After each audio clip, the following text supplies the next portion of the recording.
Hello students. आज की class में अपना आगे कवर कर रहे हैं किसका इंडियन इकोनॉमी डेवलपमेंट अपना चल रहा था चैप्टर नंबर सेकंड। और चैप्टर नंबर सेकंड के 5 पॉइंट हम कंप्लीट कर चुके थे। आज की क्लास में हमें करना है features of economic policy pursued under planning till 1991। ठीक है, तो 1951 जब से प्लानिंग कमीशन का गठन हुआ था तब से लेके 1991 तक क्या पोजीशन थी उसके बारे में पढ़ेंगे। Economic policy planning in India was witnessed a marked shift in the economic policy of government in the year 1991. Accordingly, features of economic policy are often studied separately for the pre-1991 period and post-1991 period। ठीक है, तो दोनों के बारे में अलग अलग पढ़ेंगे। प्री 1991 पीरियड मतलब 1951 से लेके 1991 तक। The present section describe the feature of economic policy between period 1951 to 1991 as under. First feature क्या था? Heavy reliance on public sector. Public sector पे ज़्यादा बर्डन हुआ करता था पुराने टाइम में, और हम प्राइवेट सेक्टर को इतना प्रमोट ना करें, पब्लिक सेक्टर को ज़्यादा प्रमोशन, ज़्यादा अथॉरिटीज़ दे रखी थी, जिस वजह से बर्डन ज़्यादा हो रखा था सरकार के पास। Economic policy prior to 1991 indicated heavy reliance on public sector. Reliance का मतलब भरोसा, ज़्यादा ट्रस्ट किस पे था? पब्लिक सेक्टर पे।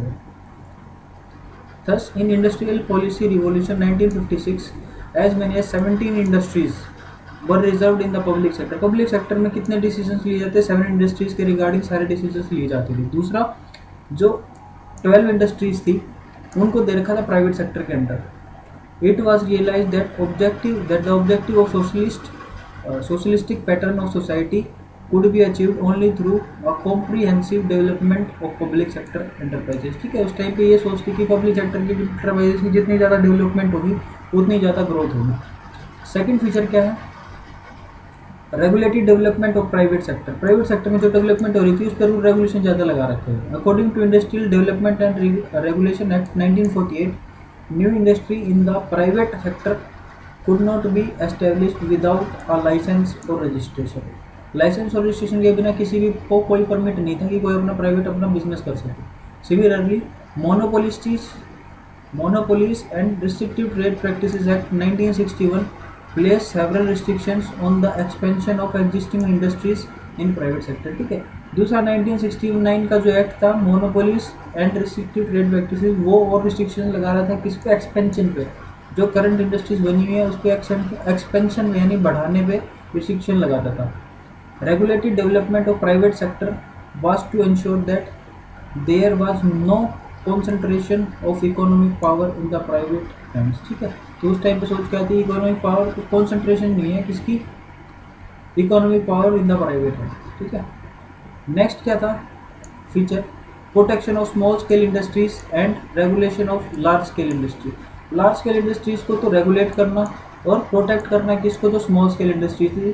ठीक है, large scale industries was regulated through several acts, particularly MRTP monopolistic and restrictive policy, trade policies act, trade practices act। small scale industries on the other hand was offered protection from competition। ठीक है, अब large industries क्या है? छोटी industry को टिकने नहीं देंगी, तो उसके लिए उनके राइट्स को बचाने के लिए स्मॉल स्केल इंडस्ट्रीज को प्रोटेक्ट किया गया गवर्नमेंट के द्वारा। Certain areas of protection were exclusively reserve for small sector industries. Small sector industries के पास रिजर्व थे कुछ sector, particularly labour intensive industries such as readymade garment, chemicals, leather etcetera. ये सब रिजर्व थे कि स्मॉल स्केल इंडस्ट्रीज में। Beside financial institution were develop to cater the needs of small scale industries. ठीक है, तो फाइनेंशियल इंस्टीट्यूशन थे जो उनको लोन प्रोवाइड करते थे। Several boards like handloom board and silk board were establish to promote the product of small scale industries in the global market. तो ये प्रमोट करने का काम करते थे किसको? जो स्मॉल स्केल इंडस्ट्रीज की आउटपुट थी उसको ग्लोबल मार्केट में। नेक्स्ट फीचर आता है development of heavy industry of strategic significance. ठीक है, स्ट्रेटेजिक सिग्निफिकेंस के लिए किसको डेवलप किया गया? हैवी इंडस्ट्रीज को। Industries like electricity generation, engineering goods and iron and steel industry were identified as of strategic significance. ठीक है, These industries were to develop on priority basis. तो डेवलप किसको किया गया? हैवी इंडस्ट्रीज को, जो ग्रोथ के लिए बनाई गई। नेक्स्ट आता है focus on savings and investment. Saving और इन्वेस्टमेंट पर फोकस किया गया। Saving and investment were identify as the key determinant of economic growth. Economic growth के लिए सेविंग एंड इन्वेस्टमेंट को की डिटर्मिनेंट माना गया। High interest rate were offered to promote saving. Saving करने वालों को इंटरेस्ट रेट ज़्यादा दी जाने लगी। While investment was induced through subsidies and capital grants. ठीक है, तो इन्वेस्टमेंट को प्रमोट करने के लिए गवर्नमेंट ने सब्सिडीज वगैरह देना शुरू किया। नेक्स्ट आता है प्रोटेक्शन फ्रॉम फॉरेन कंपटीशन। अब कंपटीशन खाली डोमेस्टिक नहीं होकर फॉरेन भी था। Domestic country was protected from foreign competition. High import duties and quantitative restrictions were levied on import. ठीक है, तो इम्पोर्ट पे रिस्ट्रिक्शंस लगा रखी थी। एक तो हैवी ड्यूटी पे करनी पड़ती थी अगर कोई इम्पोर्ट करा रहा है तो, दूसरा रिस्ट्रिक्शन थी कि आप इस पर्टिकुलर क्वांटिटी से ज़्यादा वो आइटम नहीं मंगा सकते। नेक्स्ट आता है फोकस ऑन इम्पोर्ट सब्सटीट्यूशन। जैसे कि हम आर ओ मंगा रहे हैं फॉरेन से, ठीक है, और उसका सब्सटीट्यूट अगर इंडिया में बना सकते तो उस सब्सटीट्यूट बनाने पे ज़्यादा फोकस किया गया। ठीक है, जिससे क्या हो, फॉरेन में पैसा ना जाके अपना इंडिया में ही पैसा रह जाए। Focus on import substitution it implied domestic production of goods which were imported from abroad. जो अब्रोड से इम्पोर्ट करी गई हैं उसका डोमेस्टिकली प्रोडक्शन करना। This idea was to save foreign exchange and become self sufficient. जैसा कि मोदी जी ने अब कहा था कि सेल्फ सफिशिएंट बनो, और तो उस टाइम की भी ये पॉलिसी अपनाई गई थी। नेक्स्ट आता है restriction on foreign capital. Foreign capital पर रिस्ट्रिक्शन लगाना। Foreign direct investment was controlled and regulated through foreign exchange regulation act, फेरा। ठीक है, पहले ये फेमा हुआ करता था, इसको फिर बाद में कन्वर्ट करके फेरा में कन्वर्ट किया गया। पहले होता था फॉरेन एक्सचेंज मैनेजमेंट एक्ट, उसको कन्वर्ट करके किस में बदला गया, फॉरेन एक्सचेंज रेगुलेशन एक्ट। जो फॉरेन के जो डायरेक्ट इन्वेस्टमेंट होती है, फॉरेन से इन्वेस्टमेंट आती है, उसको रेगुलेट करता है ये FERA. Loans from abroad were according higher priority than FDI. ठीक है, लोन फ्रॉम अब्रोड, अब्रोड से लोन लेना ज़्यादा प्रायोरिटी दी गई उसको अगेंस्ट फॉरेन की डायरेक्ट इन्वेस्टमेंट कराने से। This was to minimise economic control of the domestic market of the foreign investment. जब फॉरेन से डायरेक्ट इन्वेस्टमेंट होती है यानी कि एफडीआई होती है, तो उनका डायरेक्ट कंट्रोल हो जाता है इंडिया में, जो जहाँ पे वो इन्वेस्ट कर रहे हो उस कंपनी में उनके डायरेक्ट शेयर हो जाते हैं। ठीक है, तो वो अपना रेगुलेशन लगा के वहाँ पे अपनी अथॉरिटी जमा सकते हैं, अपने पैर जमा सकते हैं। और जब वहाँ तक बात है लोन की, तो लोन के केस में आपको लोन मिल जाता है, पैसे मिल जाते हैं किसी काम को करने के लिए, और उनका अथॉरिटी नहीं मिलती, वो रेगुलेशन करने के पार्ट में नहीं आते। ठीक है, तो इसलिए लोन को प्रमोट किया गया, एफडीआई को ना प्रमोट करके। नेक्स्ट आता है centralise planning.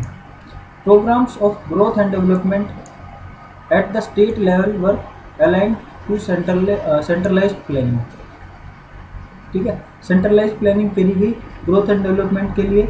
This is the objectives of growth as specified at the state level did not contradict with overall strategy of growth as specified in the 5 year plan. ठीक है, तो ये contradict नहीं कर रहा है जो 5 ईयर प्लान में जो बनाया गया है। क्लियर, तो अब तक हमने पढ़ा कि 1951 से लेके 1991 तक क्या पोजीशन थी, किस तरह के इम्पैक्ट हुए। नेक्स्ट आता है सक्सेस अचीवमेंट ऑफ प्लानिंग। जो प्लानिंग कमीशन हमने बनाया उसकी सक्सेस, कितना सक्सेस रहा। Success of planning is assessed in terms of different parameters of growth. First parameter क्या है, increase in national income. National income में कितना इंक्रीज हुआ, उसके बेसिस पे हम फाइंड आउट कर सकते हैं कि प्लानिंग कमीशन कितना सक्सेसफुल था। Increase in national income indicates economic growth, economic growth को इंडिकेट करेगा। In this context following observation need to be noted. कौन कौन से observation, during the period prior to planning, planning से पहले के पीरियड में national income of India increase at the rate of just 0.5% per annum. तो मैंने बताया था आपको जीडीपी पुराने टाइम में 0.5 या स्टैग्नेंट इकोनॉमी हुआ करती थी, जिसमें 0 या माइनस के रेट सब चीज़ें बढ़ रही होती थी। ठीक है, Indian economy was therefore A stagnant economy. Increase in national income during the first plan was 4.6%. First increase कितना हुआ नेशनल इनकम में, 4.6% अगेंस्ट द टारगेट ऑफ 2.1%। तो टारगेट था अपना 2.1% का, बट ग्रोथ कितनी हुई नेशनल इनकम में, 4.6%, जो कि मोर देन अपनी एक्सपेक्टेशंस था। Between the second and 10th plan target was raise in national income by 5% per annum, but this target was achieved only between 5th to 10th plan। 5th to 10th plan तक हमने achieve किया per year 5%. Increase in national income during the 11th plan was 7.5% against the target of 9%. ठीक है, 7% से increase हुआ, target अपना 9% था.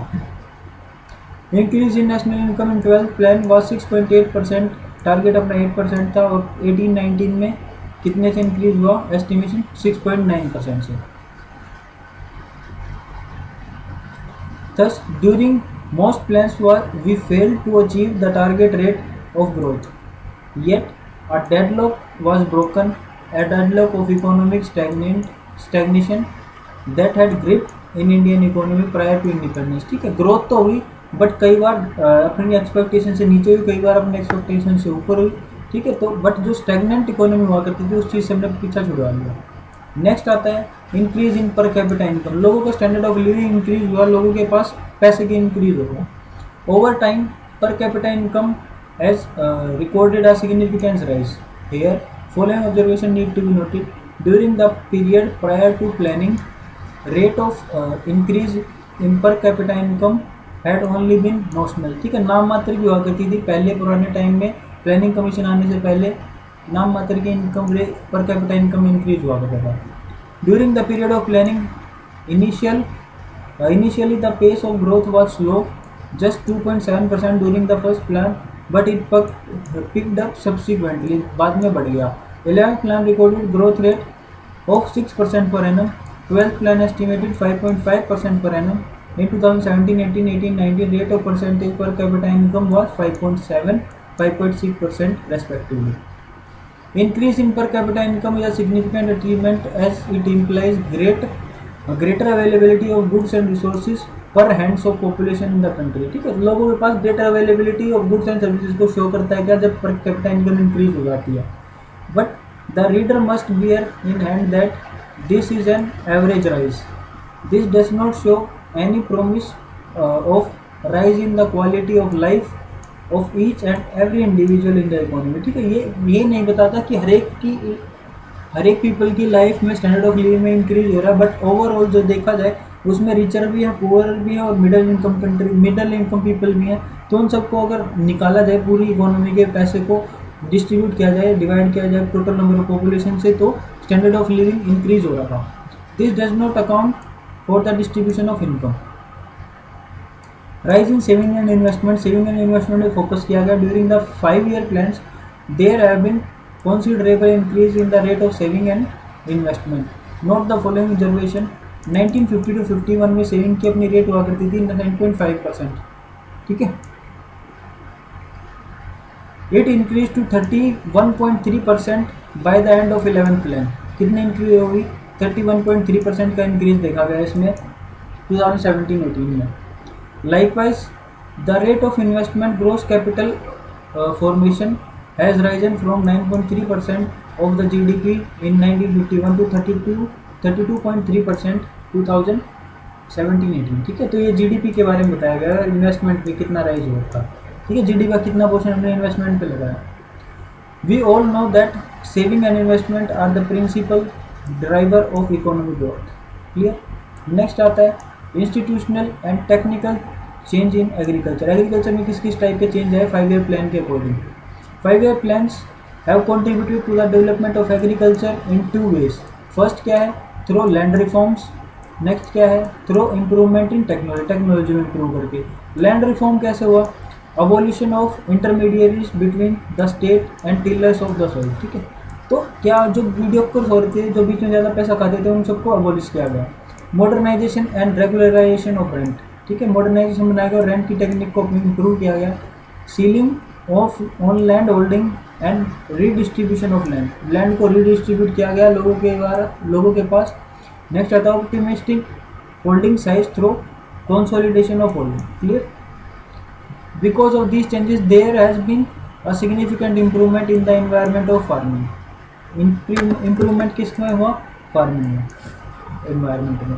Next आता है इम्प्रूवमेंट इन टेक्नोलॉजी. टेक्नोलॉजी में इम्प्रूव करके हम पर कैपिटा आउटपुट में हमने इंक्रीज कर लिया, प्रोडक्टिविटी को इंक्रीज कर लिया.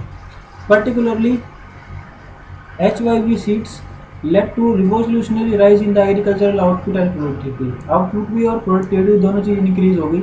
Self sufficiency in food grain was the hallmark of this change, जिसकी वजह से हम सेल्फ सफिशिएंट हो गए। नेक्स्ट आता है growth and diversification of industry. 5 plans gave big push to the basic and capital good industry।